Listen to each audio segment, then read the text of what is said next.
Okay, so it's time for us to get back into our coverage over the X-Men. And so, with that being said, we're going to pick up with Excalibur issue number 74. Now, issue number 74 does kind of pick up with the whole idea of possibly building up to the return of Captain Britain, but also kind of find out that when it came to the Upstart organization, the reason why they went after Excalibur, really after Mormon Taggart, was all because of one person. And of course, you already know it would be Mr. Sinister. It's him once again making moves in the backgrounds of all the different things going on in X-Men comics. Now, before we are able to properly dive into today's video, just in case we have anybody joining us in our coverage over the X-Men, I kind of want to explain where we are right now when it comes to Excalibur at this point in time in Marvel Comics. You see, for Excalibur in the early days of the series, it was created by Chris Claremont and Alan Davis. Now, these two creators, their main goal was to keep Excalibur away from the other X books at that time. New Mutants, X Factor, X-Men. And the thing was, you really saw Excalibur being able to team up with the other X teams. Now, of course, after you had Chris leave and Alan leave, and once you had Marvel realize how popular the X-Men were, they say, hey, you know what? Let's go ahead and bring all the X titles together. And so when it came to the tail end of Fatal Attractions, really, it was a new beginning for Excalibur. The whole idea of saying this book is now going to be an X book and working alongside with the other X titles around this time period, like Uncanny X-Men, regular X-Men, X Factor, X Force, and the list goes on. Now, the last thing I do want to mention is that when it came to Excalibur around this time period, you only had three members left. Nightcrawler, Kitty Pryde, and also Rachel Summers. When it came to Alan Davis' run, he did give us a lot more characters to join Excalibur, but right after he left, most of the team just went in different directions. And so by this point, you only had three characters left. Like I said, Nightcrawler, Rachel Summers, and also Kitty Pryde. But we are now beginning the progress of bringing back those other characters back into the fold once again, like Megan, Captain Britain, and possibly newer characters joining the team as well. But as we dive into the early pages of today's storyline, we do pick up with Rachel Summers, who technically is still the Phoenix. Now, here's the thing. We see her in the Proteus room. Now, the Proteus room was a new concept that was kind of brought into Excalibur comics in our last video. Now, technically, the room has been around since the early days of Chris Claremont's run on the X-Men. The only difference is now, when it came to Moira Taggart, she had told us that she had built this VR system, virtual reality system, for her son Proteus when he was locked away inside that room. And so she then was able to use that technology as a way to train the minds of the different members of Excalibur to have them face their worst fears. Now, for Rachel Summers, the reason why she's in that room, she's kind of hoping that just maybe it could possibly help her with her new problem, the whole idea of the possible return of Captain Britain. Now, I did mention earlier that when it came to Excalibur, you have the different members leave the team for different reasons. When it came to Captain Britain, well, his reasoning was he's just lost in time. Now, in our last few videos, we have seen different body parts of Captain Britain begin to take over or replace the body parts of Rachel Summers. Now, when it comes to Rachel, she does have the ability to kind of travel in time, but it's kind of like hard for her to control. And so it does kind of seem like her powers is somehow connected to Captain Britain. We have not gotten the full story just yet. Just know that right now we're kind of seeing Captain Britain trying his best to make it back to the present day. And so for Rachel Summers, while being in the room, the Proteus room, she's then once again confronted by Captain Britain. And it does seem like he's trying to come back into the present day, but apparently they both cannot be in that same exact time moment for some unknown reason. Because right now, he's apparently in the future and she's in the present day. But apparently, they both cannot be there at the same exact time. And so he's kind of pushed back into the future, leaving us wondering what can they do to possibly help him.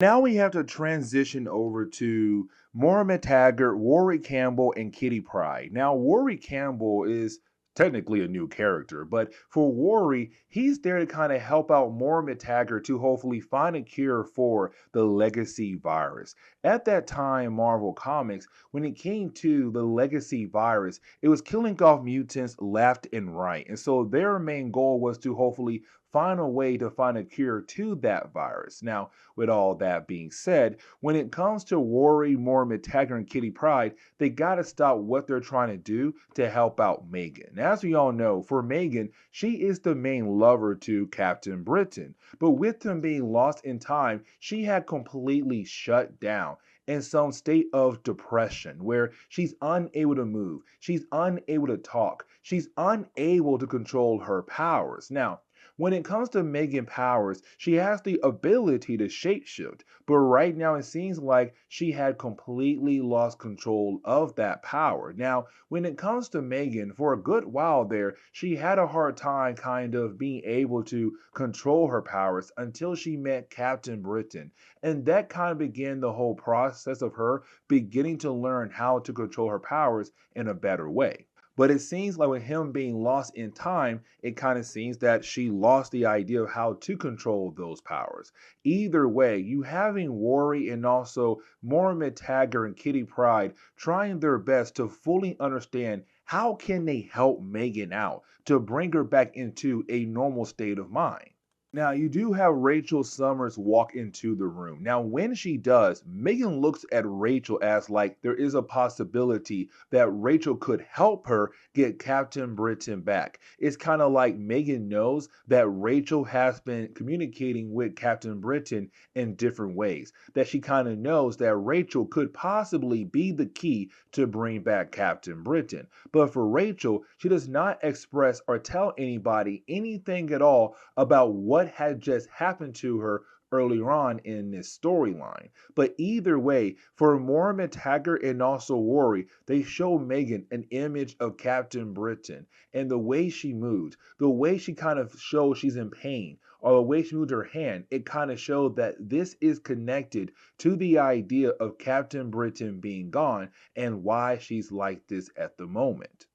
Now, I want to transition over to Nightcrawler. And the reason why, because in one of our earlier videos, when it came to Nightcrawler, he fought against a character known as Spore. Now, when it comes to Spore, Spore has the ability to make other people around him be more aggressive. And so for Nightcrawler, he almost killed Spore. Now, luckily for Nightcrawler, he was stopped by Rachel Summers and also Kitty Pryde. But here comes the big problem. You see, for Nightcrawler, it's the whole idea that he almost kills somebody. But at the same time, he's kind of wondering right now, will he ever have a normal life, like an actual life where he can have a wife and kids? And matter of fact, I'm going to bring that back up again later on in this video. But for right now, it's really more of Nightcrawler also trying to preach to Spore that everybody's life matters in this world. Because Spore, he's kind of like the acolytes. They don't care about the human race. They want the human race to die so badly. But for Nightcrawler, the human race matter as well, just as much as the mutants. But now we have to transition over to Rachel Summers and also Warwick Campbell. Now, for Warwick Campbell, he kind of realized that Rachel Summers was hiding something when it came to Megan possibly getting better. That possibly Rachel Summers could be the key to bringing back Captain Britain. Now, you have Rachel tell Warwick, like, yes, you are correct. I feel like I am the key to bring back Captain Britain. Now, she does explain why she feels like that, the whole idea of her different body parts kind of turning into the body parts of Captain Britain and what happened earlier. But at the same time, she does tell Worry that she is scared. because she believes in the possibility that she might die. Now, let's not forget, when it came to the tail end of Alan's run on Excalibur, we saw Rachel Summers die fighting against a character known as Necrom. Now, the Phoenix was able to bring her back to life. But again, she died. And so for Rachel Summers, it's the whole idea that she's kind of scared to do anything at all because she might possibly die again. She wants to make sure that she has the ability to live on because right now, for her in this time, a lot of great things are just starting off for her. Being able to have a relationship with her alternate timeline mother, Jean Grey, seeing Jean Grey and Cyclops getting married, having the possibility of her being born in this timeline, also having a chance to have a relationship with her brother Cable. But you have Rory say, listen, if you're so afraid of what could come if you are able to help out Captain Britain might kill you, don't worry. You have people around you who are going to be there to help you no matter what. But now we have to jump over to Mr. Sinister. Now, in our last video, we had talked about the idea that the Upstart organization went over to Muir Island, really into the lab of Mohamed Taggart to hopefully steal the information on the DNA structure to the character known as Proteus, the son of Mohamed Taggart. Now, Excalibur was able to stop the Upstart organization from doing that. Now, when it comes to the Upstart organization, this is a group of characters that we had talked about before. You see, for the Upstart organization, they are a group of people who go out of their way to kill other mutants. And the reason why? Because they're playing a sick game. A game where that if you kill off a mutant, you're going to receive points. And matter of fact, if you kill a more powerful mutant, you get even more points. And the reason why they're playing this game is to see who is the best out of all of them.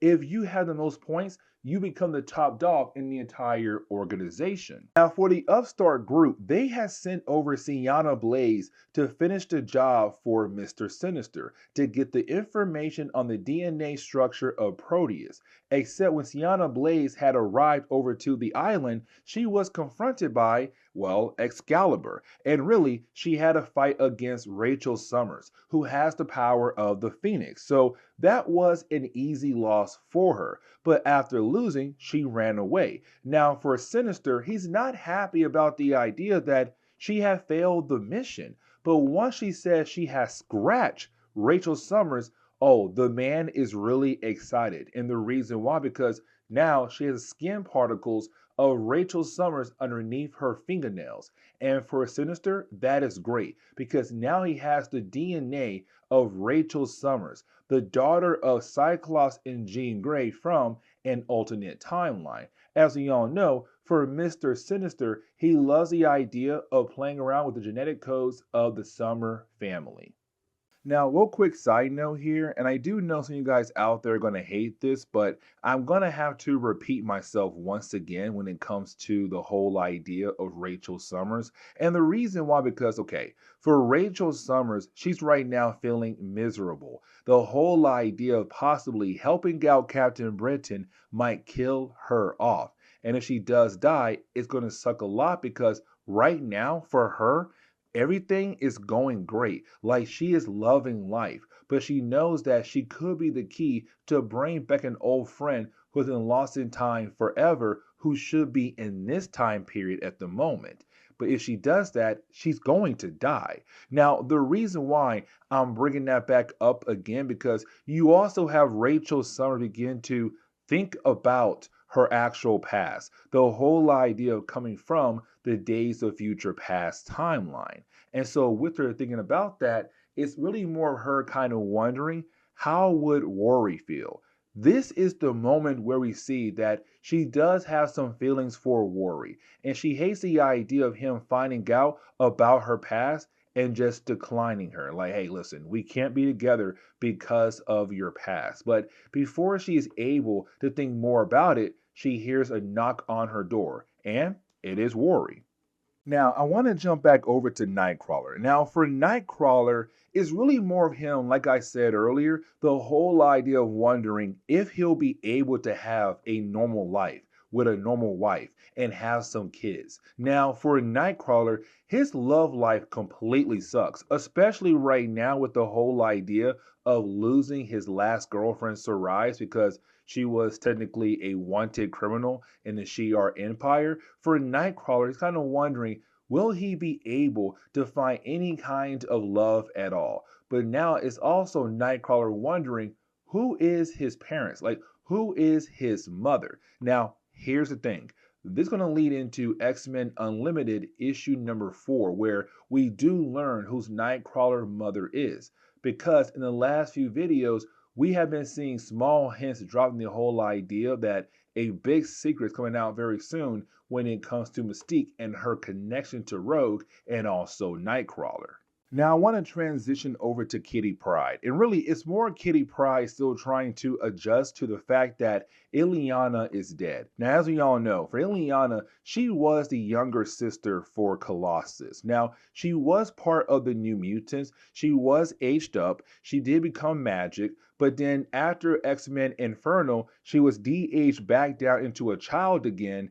And then for Colossus, all he wanted to do was protect her. But unfortunately, she had gotten the legacy virus and she had died. And so for Kitty Pryde, she kind of hates the idea that Illyana is no longer around because when Illyana was aged up, her and Kitty Pryde, they became best friends. Now, on top of that, for Kitty Pryde, she's also wondering about Colossus because that man had gone through a lot in the early 1990s. There was a brother, Mikkel, that he believed was actually dead. To only find out that he was alive the entire time. But then he committed suicide.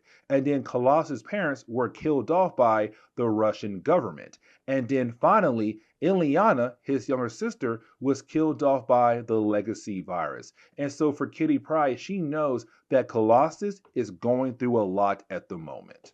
Now, the ending of the book does kind of end on a cliffhanger where you do have Megan go kind of wild again, where she begins to attack Moira Taggart. Now, Moira Taggart is knocked out very easily, and you do have different members of Excalibur walk into the room. Now, for Rachel Summers being the last one, Megan goes straight over to her because, like I said, Megan knows that Rachel is the key in the possibility of bringing back Captain Britain to her through this time period. Now, you do have Rory step in and being able to knock out Megan, but for Rachel Summers, she says, Rory, you had no right to step into that battle at all. Megan was holding back. But at the same time, Rory kind of like, dude, I'm trying to help her, but also help you at the same time. But the book kind of ends on that note right there. And we lead into Excalibur issue number 75, where